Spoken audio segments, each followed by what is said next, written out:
Sekretarja e Unionit Social-Demokrat dhe deputetja e zgjedhur nga komuniteti bosnjak Duda Balje ka bërë të ditur se deri më tani nuk është takuar me asnjë parti politike lidhur me formimin e qeverisë, as edhe me lëvizjen vetëvendosje.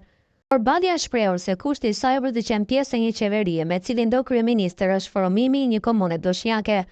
Po presin certifikimin e rezultatit, do ta votojë atë kryeministër që plotson kushtet tona. Këto kushte lidhen me nevojat për komunitetin bosnjak, jo vetëm për kryeministrin aktual, por edhe për çdo tjetër. Ne kemi kushte që janë shumë të rëndësishme për ne.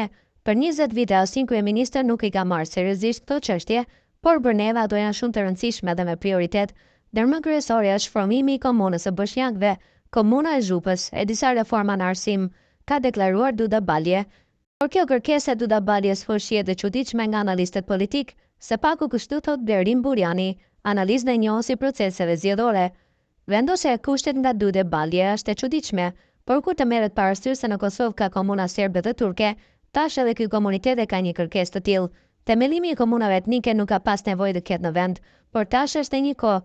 Është realitet se ka komunë të themeluara në baza etnike, andaj mund të ketë në të ardhmen edhe kërkesa të tjera të ngjashme.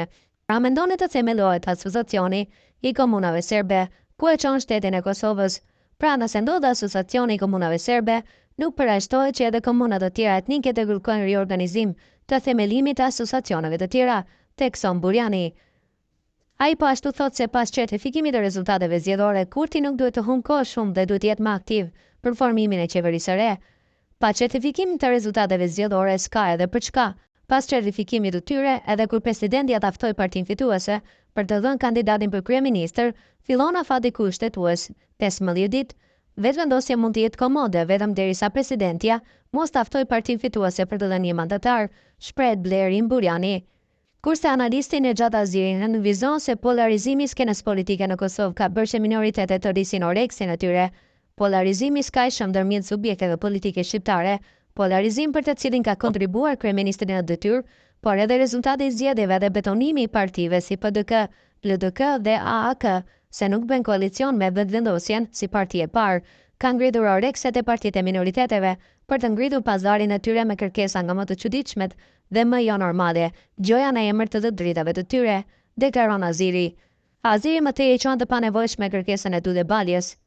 E tillë është edhe kërkesa e Duda Balje për formimin e një komune bosnjake, e cila është kërkesë e panevojshme dhe do të ishte një komunë politike që nuk përkon me asnjë kriter, qoftë nëse kjo komunë do të mund ta mbajë veten në çështje administrative dhe financiare, pasi edhe për pagesë të shërbimeve komunale dhe të tjera duhet të intervenojë nga buxheti i shtetit, shton më tej Aziri. Në fond nuk do të duaj që këtë kërkesë ta lidh me formimin e asociacionit të komunave me shumicë serbe, por mbetem në atë që është një kërkesë e panevojshme dhe që Kosova nuk ka pse të formojë komuna të reja politike me bazë etnike. Përfundon analisti Nexhat Aziri.